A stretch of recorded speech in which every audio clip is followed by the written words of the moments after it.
August 6, 1945, 8:15 a.m. The people of Hiroshima were starting their day. Children walked to school, workers headed to factories, mothers prepared breakfast. In exactly 43 seconds, 80,000 of them would be dead. 3 days later, it happened again.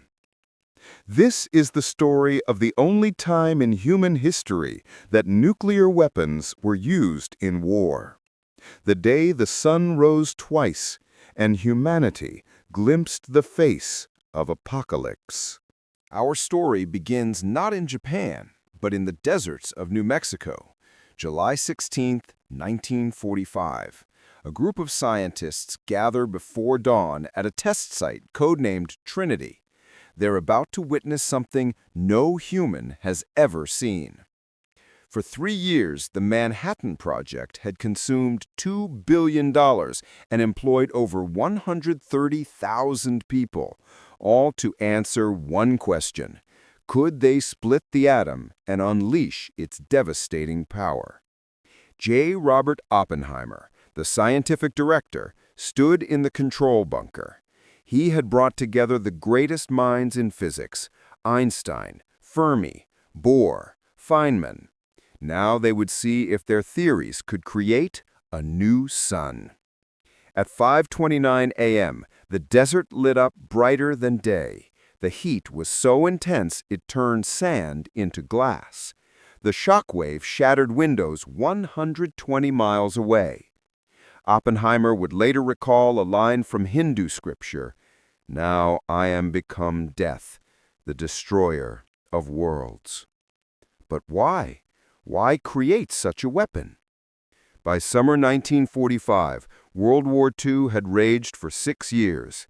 Nazi Germany had surrendered in May, but Japan fought on. The Battle of Okinawa had just ended. In 82 days, 12,000 Americans died, 100,000 Japanese soldiers died, and shockingly, 150,000 Japanese civilians. American military planners projected an invasion of mainland Japan. Their estimates were horrifying: 1 million American casualties, millions of Japanese deaths. President Truman faced an impossible choice: use this new weapon or send millions to their deaths in a conventional invasion. On July 26th, the Allies issued the Potsdam Declaration: surrender unconditionally or face prompt and utter destruction. Japan's response? Silence. The countdown had begun. Hiroshima, a city of 350,000 people nestled in river deltas. It was Japan's 7th largest city, home to major military headquarters. But it was also home to families, to children, to ordinary people who had no say in their government's decisions. The city had been largely spared from American bombing raids, not out of mercy, but because military planners wanted an untouched target. They needed to measure the bomb's full destructive power. August 5th. On Tinian Island, 1,500 miles away, a B-29 bomber received special modifications. Its name? Enola Gay, named after the pilot's mother. The bomb loaded into its belly was called Little Boy. It was 10 feet long, weighed 9,000 pounds, and contained 141 pounds of uranium-235. Colonel Tibbets commanded the mission. Only he and a handful of crew members knew what they were carrying. At 2:45 a.m. on August 6th, the Enola Gay lifted off. 6 hours to target. As the sun rose over the Pacific, the crew armed the bomb mid-flight. There was no turning back now. Below, Hiroshima stirred to life. An air raid siren had sounded earlier when American weather planes passed over. But it was just reconnaissance. The all-clear was given. People returned to their routines. 12-year-old Setsuko Thurlow walked to her school to help with war preparations. Dr. Shintaro Hida was making house calls outside the city. Sunao Tsuboi, 20 years old, was heading to university. At 8:15 a.m. and 17 seconds, their world ended. The Enola Gay released Little Boy from 31,000 feet. It fell for 43 seconds. At precisely 1,900 feet above the city center, a radar altimeter triggered the detonation sequence. The temperature at the hypocenter reached 7,000 degrees Fahrenheit, hotter than the surface of the sun. People within half a mile were vaporized instantly, their shadows permanently burned into walls and pavement, the only proof they ever existed. Within 1 mile, every building was destroyed. Fires ignited spontaneously across the city. The blast wave traveled at 7,200 miles per hour, faster than sound itself. It shattered bodies like glass. Then came the firestorm. Survivor Akiko Takakura, who was 20 years old, later described it. There was a flash, brighter than 1,000 suns, then silence, then screaming, everywhere screaming. People's skin was hanging off their bodies like rags. They walked with their arms stretched out, like ghosts. Within the first day, 80,000 people were dead. But the horror had only begun. Those who survived the blast developed mysterious symptoms.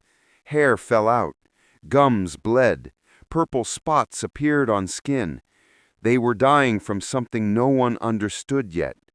Radiation poisoning. 12 miles up, Colonel Tibbets and his crew witnessed the mushroom cloud rising toward them. Co-pilot Lewis wrote in his log, "My God, what have we done?" President Truman announced the attack to the world. It is an atomic bomb. It is a harnessing of the basic power of the universe. He demanded Japan's immediate surrender. But in Tokyo, Japan's Supreme War Council remained divided. Some wanted surrender. Military hardliners refused. They didn't believe America had another bomb. They were wrong. August 9th, 1945. 3 days after Hiroshima, the second bomb was already prepared. Its name, Fat Man, a plutonium implosion device, even more powerful than Little Boy. The B-29 bomber Boxcar took off with a primary target, the city of Kokura. But fate intervened. Kokura was obscured by clouds and smoke from a firebombing the night before. After 3 passes, running low on fuel, the crew diverted to their secondary target, Nagasaki. Nagasaki was different from Hiroshima. Built in river valleys surrounded by hills, it was more isolated.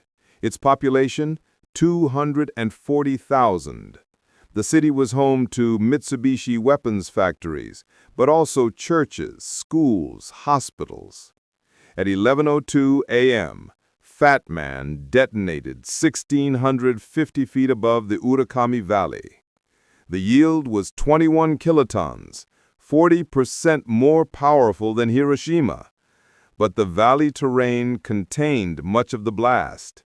Instead of 80,000 dead, only 40,000 died immediately. Only. The Urakami Cathedral, the largest Christian church in Asia, was destroyed. Thousands of Christians perished. Bitter irony in a Christian neighborhood. 16-year-old Sumiteru Taniguchi was delivering mail when the bomb fell. The thermal radiation burned his back so severely that his flesh hung in sheets. He survived, barely. Dr. Tatsuichiro Akizuki was working at a hospital 1.5 miles from the blast. He and his staff treated hundreds of radiation victims with no understanding of what they faced. He later wrote, "We had no idea what we were dealing with. People who seemed fine would suddenly die days later." In Tokyo, even hardline military leaders could no longer deny reality. 2 cities, 2 bombs, and America clearly had more. On August 10th, Japan signaled its willingness to surrender, with one condition: the emperor must be protected. The world held its breath. Would the Allies accept, or would a third atomic bomb fall? President Truman agreed to the condition. The Emperor would remain, but under Allied authority. On August 15th, Emperor Hirohito made his first-ever radio address to the Japanese people.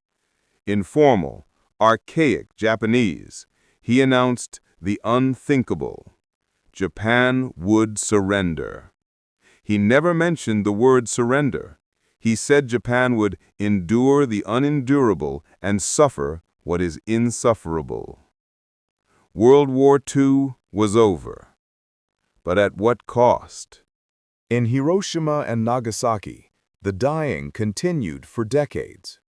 By the end of 1945, the death toll reached 140,000 in Hiroshima and 70,000 in Nagasaki. But radiation doesn't stop killing. Survivors, called hibakusha, suffered cancers, leukemia, and other diseases for the rest of their lives. Their children and even grandchildren showed higher rates of birth defects and illness. Many bore visible scars, keloids from the thermal burns, disfiguring reminders that marked them as bombing victims. They faced not only physical pain, but social stigma. Many were considered contaminated and couldn't find work or marriage partners. Sadako Sasaki was 2 years old when the bomb fell on Hiroshima. She seemed healthy until age 11 when she developed leukemia. While hospitalized, she began folding paper cranes. Japanese legend said folding 1,000 cranes would grant a wish. She wished to live. She folded 644 before she died. Her classmates folded the rest. Today, a statue of Sadako stands in Hiroshima Peace Memorial Park, where she holds a golden crane above her head. Both cities rebuilt. Today, Hiroshima and Nagasaki are thriving modern cities. But they never forgot. The Hiroshima Prefectural Industrial Promotion Hall, now called the A-Bomb Dome, remains as it was, a skeletal ruin frozen in time, a UNESCO World Heritage Site. Every August 6th and 9th, survivors and descendants gather at dawn. At the exact moment of detonation, a bell tolls. The hibakusha have spent their lives telling their stories, warning the world. Many have one message: no more Hiroshimas, no more Nagasakis, no more hibakusha. But the atomic genie cannot be put back in the bottle. Today, 9 nations possess nuclear weapons. The global arsenal contains approximately 13,000 warheads. Many are hundreds of times more powerful than the bombs dropped on Japan. The Bulletin of Atomic Scientists maintains the doomsday clock, a symbol of how close humanity stands to self-annihilation. As of 2025, it stands at 90 seconds to midnight, the closest it's ever been. So, did Truman make the right decision? It's the question that has haunted historians, ethicists, and survivors for 80 years. Some argue the bombs saved lives, that a mainland invasion would have killed millions more, both American and Japanese. Others say Japan was already defeated, that the bombs were unnecessary, or worse, a demonstration of power aimed at the Soviet Union as the Cold War began. The hibakusha themselves hold different views. Some understand the military logic, others see only murder. Oppenheimer himself became a vocal opponent of nuclear proliferation. When asked about the Trinity test, he repeated that line from the Bhagavad Gita: "Now I am become death, the destroyer of worlds." He never lost the haunted look in his eyes. Perhaps there is no right answer. Perhaps there's only the truth. On 2 days in August 1945, humanity opened a door it can never close. We created weapons that can end civilization in an afternoon. We saw the sun rise twice. The question that remains is not whether it was right or wrong.